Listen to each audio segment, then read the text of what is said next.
அப்போ நீங்கள் மாற்றம் தருவீங்க அப்படின்ற ஒரு நம்பிக்கையில் சினிமாவில் உங்களை கதாநாயகர்களாக பார்த்து கொண்டு இருந்தவங்க அந்த சினிமா மோகத்தில் இவர் நிச்சயமாக ஒரு மாற்றம் தருவாருன்னு உங்களுக்கு வாக்களிச்சிருக்கிறாங்க. அதே போல் வீட்டில் சொல்ல இருந்த குட்டீஸுங்க சொன்னதுக்காக பெரியவங்களும் இவர் ஒரு மாற்றம் தருவாருன்ற ஒரு நம்பிக்கையில் வாக்களிச்சிருக்கிறாங்க. நீங்கள் தரப்போகிற மாற்றம் என்ன நடந்துட்டு இருக்கிறதுன்றத எல்லாமே வீடியோக்களாக, வீடியோ இல்லாமல் நிறைய வெளியே இருக்கு, அது நமக்கு தேவையில்லை. வீடியோக்களாக உள்ளது கூட மொத்தமாக உங்களுக்கு நம்ம தந்துக்கிட்டு இருந்தாலும் அதுவும் உங்களால் பார்க்க முடியாது. அப்போ ஒரு மாநிலத்தில் ஒரு முதல்வர் பொறுப்புக்கு வந்திருக்கிறீங்க, ஒரு பொறுப்பான பொறுப்பில் இருக்கிறீங்க, 8 கோடி மக்களுக்குமான முதல்வனாக நான் இருப்பேன் என்று சொல்லியிருக்கிறீங்க. அப்படி பாதிக்கப்பட்டிருக்கக்கூடிய இந்த மக்களுக்கெல்லாம் என்ன நீதி கிடைக்கும், என்ன நியாயம் கிடைக்கும், மாற்றம் கிடைக்கும் என்று வாக்களித்திருக்கக்கூடிய அந்த மக்களுக்கு விஜய் அவர்கள் சொல்லக்கூடிய பதில் என்ன என்பதை தான் இந்த செய்தியும் சிந்தனையும் வாயிலாக நம்ம கேட்க விரும்பியது. அஸ்ஸலாமு அலைக்கும் வரஹ்மத்துல்லாஹி வபரகாத்துஹு. தமிழகத்திலே மிகப்பெரிய ஒரு அரசியல் மாற்றங்கள் நிகழ்ந்திருக்கிறது. 107 உறுப்பினர்களை கொண்ட தமிழக வெற்றி கழகம் தற்பொழுது ஆட்சியை அமைத்திருக்கின்றார்கள். தமிழ்நாட்டின் முதல்வராக சி ஜோசப் விஜய் அவர்கள் பொறுப்பேற்றிருக்கிறார். பொறுப்பேற்று தன்னுடைய ஆரம்ப உரையை அவர் நிகழ்த்துகின்ற போது தமிழகத்திற்கு, தமிழக மக்களுக்கு பல செய்திகளை அவர் அதிலே சுட்டிக்காட்டியிருக்கின்றார். அதிலே குறிப்பாக இந்த அரசு நிகழ்ச்சியிலே வந்தே மாதரம் பாடல் ஆரம்பத்திலே பாடப்பட்டிருக்கிறது. வந்தே மாதரம் சுஜலாம் சுஃபலாம். தமிழகத்திலே இல்லாத ஒரு புதிய நடைமுறை, இஸ்லாமியர்களுக்கு எதிரான, இந்திய இறையாண்மைக்கு எதிரான, மதசார்பற்ற தன்மைக்கு எதிரான வந்தே மாதரம் பாடலை தமிழகத்துடைய ஒரு அரசு நிகழ்ச்சியிலே அரங்கேற்றி இருக்கின்றார்கள். இது தாவேகா தரப்பினருக்கு தெரியாமல் நடந்திருக்கும் என்ற நிலையிலே ஒரு சிலர் அது குறித்து கேள்விகளை எழுப்பிய பிறகு தாவேகாவுடைய நிர்வாகியாக இருக்கக்கூடிய ஆதவ் அர்ஜுனா பெயரிலே ஒரு அறிக்கை ஒன்று வெளியிடப்பட்டிருக்கிறது. அது முன்கூட்டியே அவர்களுக்கு தெரிந்துதான் அது அரங்கேற்றப்பட்டிருக்கிறது என்பது மிகப்பெரிய ஒரு வேதனைக்குரிய ஒரு விஷயம். 8 கோடி மக்களுக்கான முதல்வராக நான் செயல்படுவேன் என்று விஜய் பேசியிருக்கிறார். நண்பர்களாக இருந்தாலும் எதிரிகளாக இருந்தாலும் 8 கோடி மக்களும் என் மக்கள் தானே. சிறுபான்மை மக்களுக்கு பாதுகாப்பாக இருப்பேன் என்பதை அவர் குறிப்பிட்டிருக்கிறார். ஆனால் இஸ்லாமியர்களுக்கு எதிரான கலவரத்தில் இஸ்லாமியர்களை அடையாளம் காண வேண்டும் என்பதற்காகவே உருவாக்கப்பட்ட வந்தே மாதரம் பாடல் மதசார்பற்ற தேசத்திலே ஒரு அரசு நிகழ்ச்சியிலே ஒளிபரப்பப்பட்டது என்பது மிகப்பெரிய ஒரு கண்டனத்திற்கு உரியது என்பதை நான் இந்த நேரத்திலே பதிவு செய்கின்றேன். விஜய் அவர்கள் தன்னுடைய உரையிலே நிறைய விஷயங்களை எல்லாம் குறிப்பிட்டார்கள். அதில் அவர் ஒரு இடத்தில் குறிப்பிடுகின்ற போது விஜய் தப்பு பண்ணவும் மாட்டான், தப்பு பண்ண விடவும் மாட்டான், ஜெயித்து விட்டோம் என்ற அந்த நிலையில் யாராவது நீங்கள் அட்டகாசம் பண்ணணுன்ற மனசில் வச்சுருந்தீங்கன்னு சொன்னால் அதை எரேஸ் பண்ணிடுங்க என்ற ஒரு வார்த்தையை தன்னுடைய அந்த பதவியேற்பு நிகழ்ச்சியிலே அவர் சுட்டி காட்டியிருந்தார். இந்த விஜய் தப்பு பண்ண மாட்டான், தப்பு பண்ணவும் விட மாட்டான்.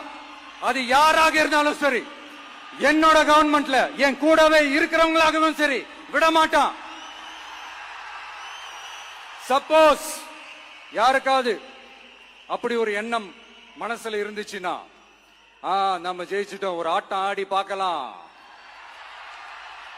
அப்படின்ற எண்ணம் யாருக்காவது இருந்துச்சுன்னா இப்பவே இந்த நிமிஷமே அதை எரேஸ் பண்ணிருங்க.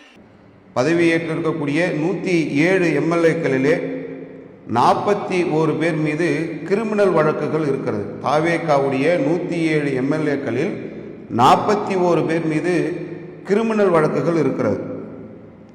19 பேர் மீது கடுமையான குற்ற வழக்குகள் பதிவு செய்யப்பட்டிருக்கிறது. அவர் சொன்ன அந்த வார்த்தை, மக்கள் மாற்றம் வேண்டும் என்பதற்காக விஜய் அவர்களை முதல்வர் நாற்காலியிலே அமர்வதற்கு மக்கள் வாக்களித்திருக்கிறார்கள். அதிலே சட்டமன்ற உறுப்பினர்களாக தேர்ந்தெடுக்கப்பட்டவர்களில் கொலை வழக்கு, கொலை முயற்சி வழக்கு, கொள்ளை வழக்கு என்று பல குற்றணி பின்னணிகள் உண்ட வழக்குகள் பதிவு செய்யப்பட்டிருக்கிறது.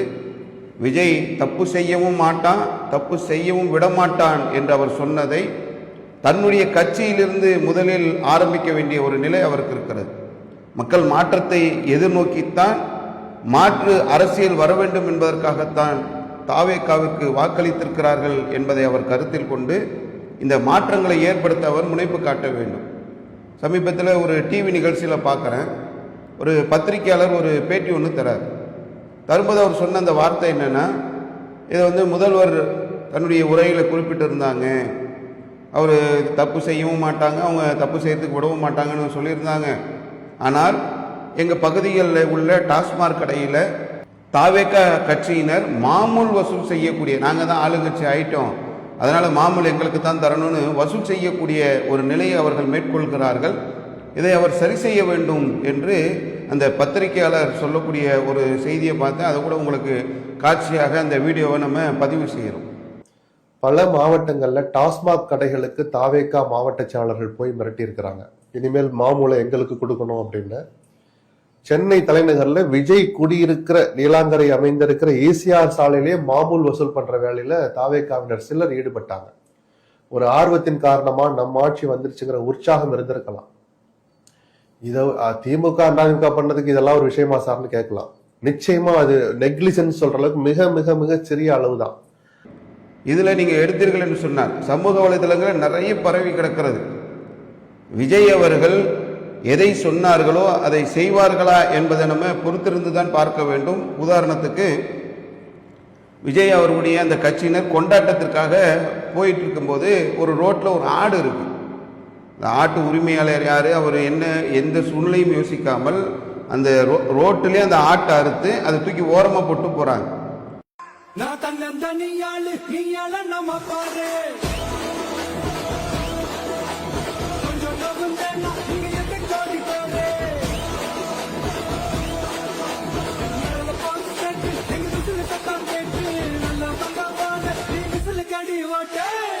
அப்போ தொண்டர்களுக்கு தப்பு செய்யக்கூடாது என்பதை வழிகாட்ட வேண்டிய ஒரு இடத்தில் உள்ளவர்கள் வழிகாட்டி இருக்கிறார்களா?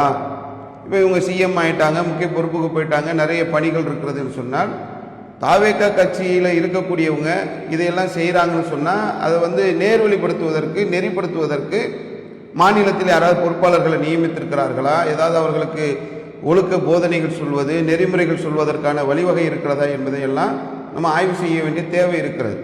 இதையெல்லாம் விஜய் அவங்க கண்காணிக்கணும். ஏன்னா ஒரு ரோட்டில் தாவேகா கட்சியினர் ஊர்வலம் போகிறாங்க, நல்லா தெரிகிறது, வீடியோ காட்சி இருக்கிறது. ரோட்டில் ஒரு ஆட்டை அறுத்து போட்டுட்டு அதை பலி கொடுத்துட்டு போகிற மாதிரி போகக்கூடிய ஒரு சூழலை பார்க்கணும். பல இடங்களில் சந்தோஷத்தை நாங்கள் கொண்டாடுகிறோம்ன்ற பேரில் போற வரக்கூடிய எல்லா மக்களுக்கும் இடையூறு தரக்கூடிய அளவிற்கு, ஒரு பஸ்ஸு போனால் பஸ்ஸை விட மாட்டோம், அப்படியே நாங்கள் கொண்டாடுகிறோம் என்று சொல்லி பாட்டை போட்டுக்கிட்டு நடு ரோட்டில் தாவேகாவுடைய அந்த பெயராலே அவர்கள் செய்யக்கூடிய அட்டூழியங்கள் சமூக வலைதளங்கள் நிறைய இருக்கிறது. உதாரணத்துக்கு உங்களுக்கு இந்த வீடியோக்களை அது தெரிந்து கொள்வதற்காக நிறைய இருக்கு, ஒரு குறிப்பிட்ட வீடியோக்களை மட்டும் நம்ம சொல்றோம்.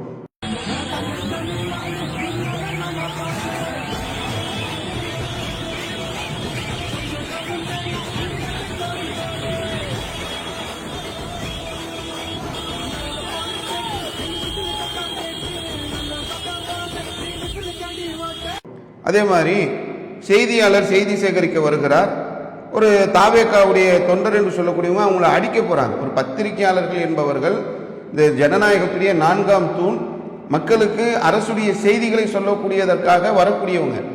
அப்போ நாங்களாம் ஒரு பத்திரிகையாளர்களாக இருக்கிறோம், மக்களுக்கு செய்தியை சொல்லக்கூடிய இடத்துல இருக்கிறோம் என்று சொன்னால் பத்திரிகையாளர்களுக்கான ஒரு பாதுகாப்பை நிலைநிறுத்த வேண்டியது ஒரு கட்சியுடைய பொறுப்பு. அப்போ இந்த தொண்டர்கள் அடிக்க போகக்கூடிய காட்சிகளை சமூக வலைதளங்களில் பார்க்கணும்.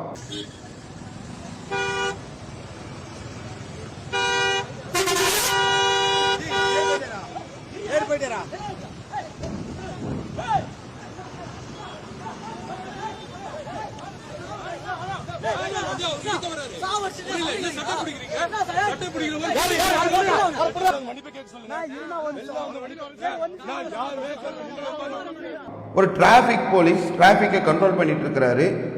தாவேகாவுடைய அந்த கொடியை அணிந்து கொண்டு துண்டை போட்டுக்கிட்டு பெண்கள் அந்த காவல்துறை அதிகாரியை மிரட்டுறாங்க, அவன் பொண்டாட்டியை மிரட்டுவேன் அப்படின்ற மாதிரியான ஒரு அருவருக்கத்தக்க செயல்களில் தாவேக்காவுடைய தொண்டர்கள் ஈடுபடக்கூடியதை சமூக வலைதளங்களில் நிறைய நம்ம பார்க்க முடிகிறது.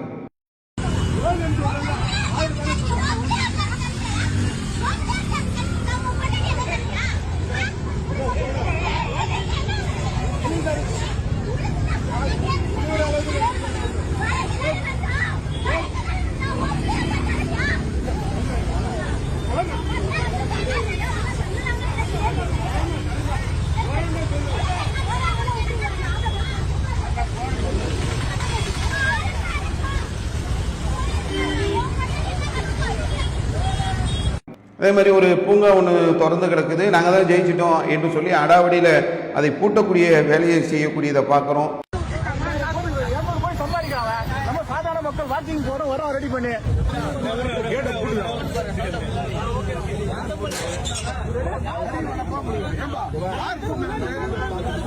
கொண்டாட்டன்ற பேர்ல நிறைய அத்துமீறல்கள் நடக்கிறது. பட்டாசை வெடிக்கிறாங்க, பட்டாசை வெடிக்கிறதுனால வீடுகள் எரியக்கூடிய காட்சிகளை பார்க்குறோம்.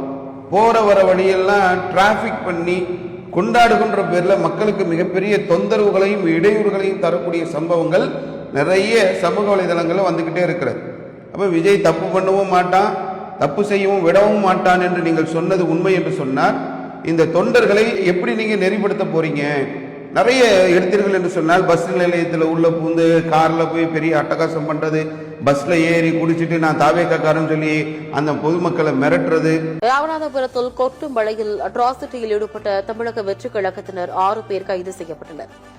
ராமநாதபுரம் புதிய பேருந்து நிலையம், அரண்மனை, பாரதி நகர், நீதிமன்ற வளாகம் உள்ளிட்ட இடங்களில் கார் ஒன்றில் தமிழக வெற்றி கழகத்தின் துண்டோடு விசில் அடித்து கூச்சலிட்டு ஆட்டம் போட்டு பேருந்து நிலையத்திற்குள் பொதுமக்கள் மற்றும் வாகன ஓட்டிகளை அச்சுறுத்தியுள்ளனர்.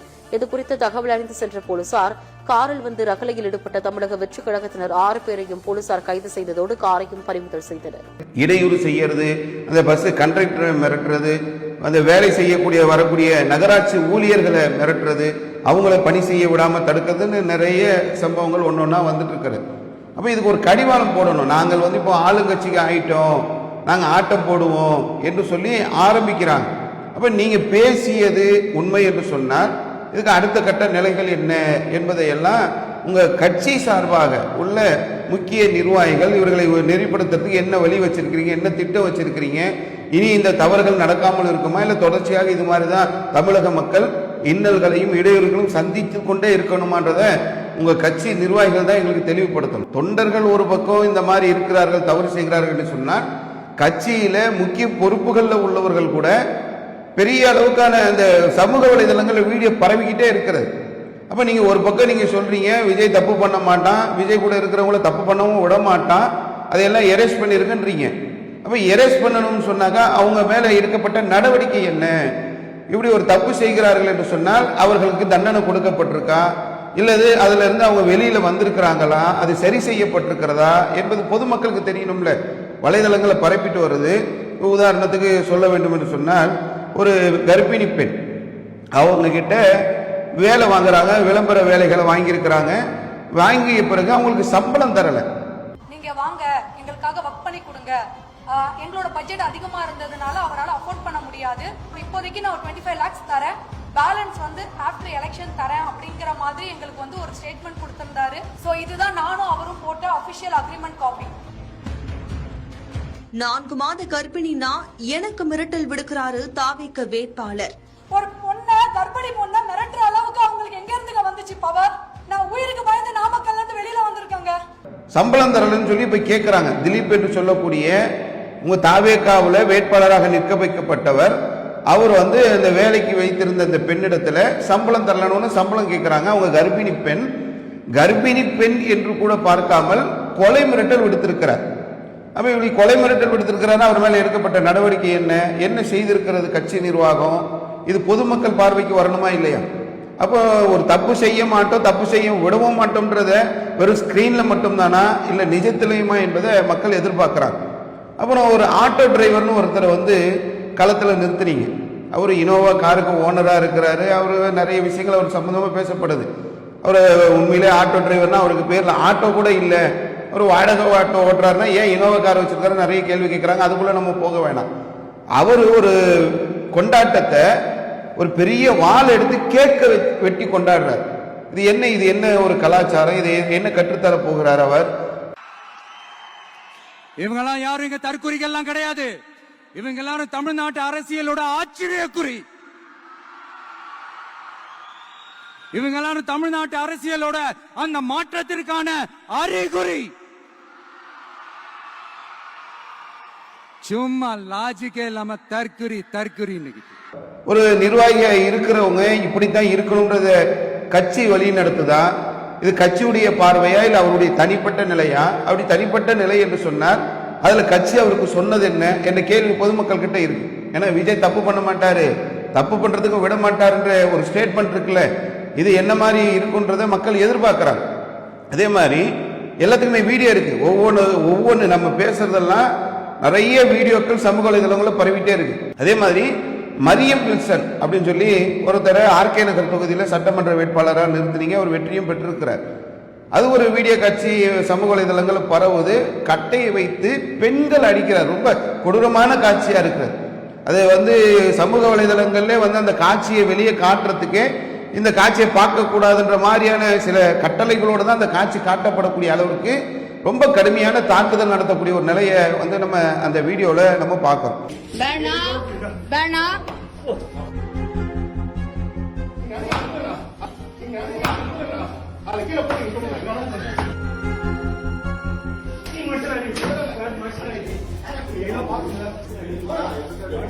அதே மாதிரி வெங்கட்ரமணன் இப்போ அமைச்சர் அளவுக்கு பொறுப்புகள் கொடுக்கக்கூடிய ஒரு நிலை இருக்கிறது. அவருடைய மனைவி ஒரு பேட்டி ஒன்று கொடுக்குறாங்க, என்னை அடிச்சு வெளியே துரத்திட்டாரு, எனக்கு என் மக எங்க இருக்கிறாருன்னே தெரியல, என் நிலை என்னன்னு எனக்கு புரியலன்னு சொல்லி ஒரு பேட்டி தராங்க. இதுக்கு என்ன கட்சி நடத்தி இருக்கிறாங்க? என் பேர் மீனாட்சி, வடபழனிலேருந்து வரேன். நான் அபார்ஷன் பண்ணிடுவான் அம்மா வீட்டுக்கு அடிச்சு துரத்தினாரு.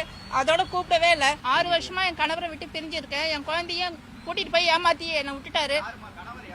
வெங்கடரமணன் தாவேக்கா பொருளாளராக இருக்காரு.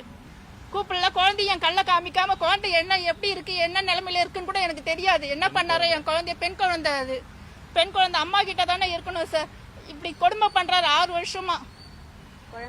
குழந்தைக்கு 9 வயசு ஆகுது. என் குழந்தைய என் கல்ல, நாங்க நேரில் போனா பம்பல் வீட்டுக்கு போனா அடிச்சு துரத்துறாரு. என்னையும் எங்க அம்மாவையும் கொலை பண்ணிடுவான்னு மிரட்டுறாரு. அரேஞ்ச்டு மேரேஜ் தான். 2012 19/2/2012 ஆச்சு. 14 வருஷம் ஆகுது கல்யாணம் ஆகி. அவர் மேல ஏதாவது நடவடிக்கை எடுக்க போறாங்களா? இல்ல அதுல உள்ள நிலைமை என்ன? விஜய் தப்பு செய்யவும் மாட்டாரு, தப்பு செய்யவும் விட மாட்டார். அப்ப இது என்னன்றத மக்கள் கேட்பாங்க. 10 வயது சிறுமிய பாம்பு தினேஷ் சென்னை மயிலாப்பூர் பகுதியை சேர்ந்த 10 வயது சிறுமி சென்னை ஆர்கே நகர் தொகுதிக்குட்பட்ட காசிமேடு சிங்காரவேலன் நகர் பகுதியில் உள்ள தனது உறவினர் வீட்டிற்கு கடந்த சில நாட்களுக்கு முன்பு வந்து சென்றுள்ளார்.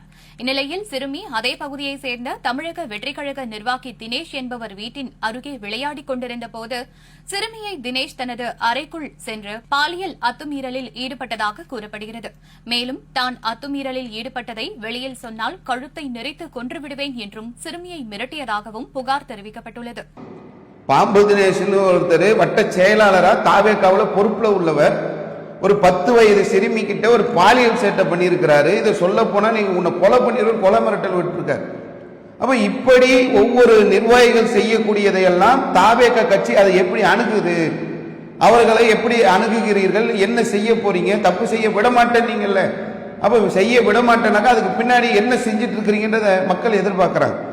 அதே மாதிரி குட்டி என்கிற பிரகாசம் எல்லாத்தையுமே வீடியோ இருக்கிறது, செய்திகள் சேனல்கள்ல வந்தது, சமூக வலைதளங்கள்ல பரவிட்டு இருக்கிறது.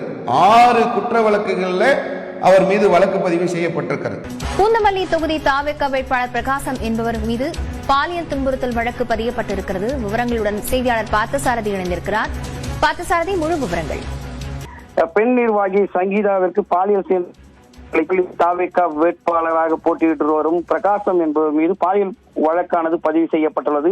குட்டி என்று சொல்லக்கூடிய பிரகாசத்தின் மீது. அதே மாதிரி ஆதவ அர்ஜுனா அவருடைய மச்சான், அவருடைய மனைவியுடைய சகோதரர், அவரு போற இடங்கள் எல்லாம் பேசிட்டு இருக்கிறாரு, இவர் என்ன பொருளாதாரம் மோசடி பண்ணிட்டாரு. மைத்துனரோட அமைச்சர் பதவி அமைச்சர் அவர் எதுவும் காசு அடிக்க விடாமல் அவர் கரெக்டாக வந்து கண்ட்ரோலாக பார்த்துக்கணும், வாட்ச் பண்ணி அவர் எந்த ஒரு தப்பு பண்ணாமல் அரசாங்கம் பார்த்துக்கிறது. விஜய் அவர் பார்த்துட்டாருன்னா அவர் ரொம்ப நல்லது. இல்லைன்னா இந்த மாதிரி தப்பான விஷயத்தில் அவர் பயன்பட்டு நிறைய கமிஷனு இதெல்லாம் பண்ணி போயிட்டாருன்னா நாட்டுக்கு தப்பாகிடும். இப்போ என்னெல்லாம் இருக்கோ ஒவ்வொன்றுத்துல ஒவ்வொரு சாப்டர் வந்துக்கிட்டே இருக்கு. பண மோசடி, பண பறித்தல், அதுக்கப்புறம் கற்பழிப்பு சம்பவங்கள், பாலியல் அத்துமீறல்கள், மனைவியை வந்து அடிக்கிறது, பெண்களை ஏமாத்துறது, பெண்களிடத்துல கொலை மிரட்டல் வர்றதுன்னு நிறைய ஒவ்வொரு நிர்வாகிகள் மேலும் வருது. அதே மாதிரி மதுரை தெற்குல ஐடி விங்களை பணி செய்யறதுக்காக அழைச்சிருக்கிறாங்க, பணியும் செய்திருக்கிறார்கள். 27 லட்சம் ரூபாய் பணம் நாங்கள் தரமாட்டோம்னு சொல்லி இருக்கிறாங்க.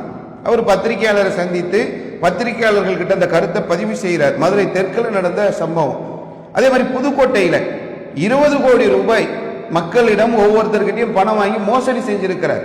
அவர் மேல வழக்கு கொடுத்திருக்கிறாங்க. அந்த வீடியோ காட்சிகளும் உங்களுக்கு நான் வந்து ஆதாரமா தரேன். புதுக்கோட்டையை சார்ந்த சரவணன் என்ற நபர் பல்வேறுபட்ட நபர்கள்ட்ட ஒரு குடும்பத்திலையும் ஒருவருக்கு இருவராகவும் ஒரு பகுதியை சார்ந்த பலர்கிட்டவும் பல்வேறு கதைகளை சொல்லி இன்ட்ரெஸ்டுக்காகவும் தாயாருடைய மருத்துவ செலவுக்காகவும் தொழில பங்கீடு தர்றதாகவும் சொல்லி ஒவ்வொருத்தையும் ஒவ்வொரு காரணம் சொல்லி புதுக்கோட்டை சில மருத்துவ சொல்லி சில மருத்துவமனைகள் பேரை சொல்லி இன்சூரன்ஸ் அப்படி இப்படின்னு நிறைய கதைகள் திரைப்படத்தில் வர்ற மாதிரி நிறைய கதைகள் சொல்லி சரவணன் தமிழக வெற்றி கழகத்தை சேர்ந்த திருவப்பூர் பகுதி மாரியம்மன் குழு தெருவை சார்ந்த சரவணன் என்பவர் மோசடி பண்ணியிருக்காரு. இது கடந்த ஒரு 15 நாளுக்கு தான் ஒருத்தருக்கே தெரியும். நடிகை சாந்தினி நம்மாவை கர்ப்பமாக்கி விட்டுட்டாங்க. தாவேகாவுடைய முக்கிய நிர்வாகி அவரு கர்ப்பமாக்கிட்டாங்க, எனக்கு நீதி வேணும்னு கேட்கிறாங்க. விஜய் தப்பு பண்ண மாட்டாரு, விஜய் தப்பு செய்ய விட மாட்டாரு. அந்த அம்மாவுக்கு வழங்கப்பட்ட நீதி என்ன? இந்த நடிகை சாந்தினி பொதுவெளியில தனக்கு தேவையான நீதியை கேட்டுட்டு இருக்கிறாங்க. அதாவது திருவள்ளூர் டிஸ்ட்ரிக்ட் இருக்குல்ல, அந்த டிஸ்ட்ரிக்ட்ல டாவேகா டிவிகேயோட கேண்டிடேட் டாக்டர் அருண், இவர் யாருன்னா வேல்ஸ் யூனிவர்சிட்டியோட ரிலேஷன் பிளஸ் அவர் வந்து அங்க உள்ள ஃபேக்கல்டி மெடிக்கல் ஃபேக்கல்டி இன்சார்ஜ். அவர் வந்து டாக்டர்னு கிளைம் பண்ணிக்கிறாரு. பட் அது எந்த அளவுக்குன்னு எனக்கு தெரியல. இன்னொரு முக்கியமான விஷயம் என்னன்னா, கடந்த 2021ல நான் வந்து ஒரு முன்னாள் அமைச்சர் மீது ஒரு புகார் கொடுத்திருந்தேன். அந்த புகாரின் அடிப்படையில் இல்லீகல் அபார்ஷன் அப்படின்னு ஒரு இது இருந்தது, பிரிவு இருந்தது. அதுல வந்து இந்த டாக்டர் அருண் தான் மெயின் அக்யூஸ்ட். சோ நான் என்ன சொல்ல விரும்புறேன்னா, தாவேகா வந்து எப்போதுமே பெண்கள் பாதுகாப்புன்னு சொல்றாங்க. இது இந்த டாக்டர்னால பெண்களுக்கு பாதுகாப்பு இல்ல, இவருனால எல்லா பெண்களுக்கும் டேஞ்சரஸ். இந்த டாக்டர் வந்து ஒரு டேஞ்சரஸான ஒரு பர்சன். அதே மாதிரி 68,700 ரூபாய் தாவேகா நிர்வாகிகள் வழிப்பறி செய்து பிடிங்கி இருக்கிறாங்க. பெரிய ஒரு கொள்ள சம்பவமா இருக்குது. இதெல்லாம் கேட்கும் போது வழிப்பறியில ஈடுபடுறதுன்னா யார் அதை ஈடுபடுவா? எப்படிப்பட்ட அந்த பண்பு அவங்க கிட்ட வந்திருக்கு? ஒரு நிர்வாகியா இருக்கிறவங்க இப்படி வழிப்பறியில ஈடுபடுவாங்களா? நள்ளிரவில் தாவேகா நிர்வாகிகள் தாக்குதல். டிவியில நிகழ்ச்சியில நியூஸ்ல வரக்கூடிய செய்திகளை தான் நான் உங்ககிட்ட பதிவு செஞ்சுட்டு இருக்கிறேன். அப்போ நீங்க மாற்றம் தருவீங்க அப்படின்ற ஒரு நம்பிக்கையில சினிமாவில் உங்களை கதாநாயகர்களாக பார்த்து கொண்டு இருந்தவங்க அந்த சினிமா மோகத்தில் இவர் நிச்சயமா ஒரு மாற்றம் தருவாருன்னு உங்களுக்கு வாக்களிச்சிருக்கிறாங்க. அதே போல வீட்டில் சொல்ல இருந்த குட்டீஸுங்க சொன்னதுக்காக பெரியவங்களும் இவர் ஒரு மாற்றம் தருவாருன்ற ஒரு நம்பிக்கையில வந்து வாக்களிச்சிருக்கிறாங்க. நீங்க தரப்போற மாற்றம் என்ன நடந்துட்டு இருக்கிறதுன்றத எல்லாமே வீடியோக்களாக, வீடியோ இல்லாமல் நிறைய வெளியே இருக்கு, அது நமக்கு தேவையில்லை. வீடியோக்களாக உள்ளது கூட மொத்தமாக உங்களுக்கு நம்ம தந்துகிட்டு இருந்தாலும் அது உங்களால் பார்க்க முடியாது. அப்போ ஒரு மாநிலத்தில் ஒரு முதல்வர் பொறுப்புக்கு வந்திருக்கிறீங்க, ஒரு பொறுப்பான பொறுப்பில் இருக்கிறீங்க, 8 கோடி மக்களுக்குமான முதல்வனாக நான் இருப்பேன் என்று சொல்லியிருக்கிறீங்க. அப்படி பாதிக்கப்பட்டிருக்கக்கூடிய இந்த மக்களுக்கெல்லாம் என்ன நீதி கிடைக்கும், என்ன நியாயம் கிடைக்கும், மாற்றம் கிடைக்கும் என்று வாக்களித்திருக்கக்கூடிய அந்த மக்களுக்கு விஜய் அவர்கள் சொல்லக்கூடிய பதில் என்ன என்பதையே தான் இந்த செய்தியும் சிந்தனை வாயிலாக நம்ம கேட்க விரும்பியது. இதை தமிழ்நாட்டு முதல்வர் ஸ்ரீ ஜோசப் விஜய் அவர்களிடத்தில் கொண்டு சேர்க்கிற விதமாக இதை அனைவரும் ஷேர் பண்ணணும். தாவேகாவுடைய நிர்வாகிகள் திருத்தப்படணும், தாவேகாவுடைய தொண்டர்கள் திருத்தப்படணும். அவர்களால் மக்களுக்கு எந்த இடையூறும் இருக்கக்கூடாது, மக்களுக்கு எந்த பிரச்சனையும் இருக்கக்கூடாது. இந்த கொள்ளை, இந்த போதை கடத்தல், இந்த மாதிரியான மிகப்பெரும் சம்பவங்கள்ல இருந்தால் ஈடுபடக்கூடியவர்களாக இருந்தால் அவங்க மேல நடவடிக்கை எடுக்கப்படணும். அவங்கெல்லாம் கட்சியிலிருந்து நீக்கப்படணும். இந்த நாட்டு மக்கள் நிம்மதியாக இருப்பதற்கு தேவையான விஷயங்களை மாநில முதல்வர் செய்து தர வேண்டும் என்பதை இன்றைய செய்தியும் சிந்தனை வாயிலாக தெரிவித்துக் கொள்கிறேன். அஸ்ஸலாமு அலைக்கும் வரஹ்மத்துல்லாஹ். அல்லாஹு அக்பர், அல்லாஹு அக்பர்.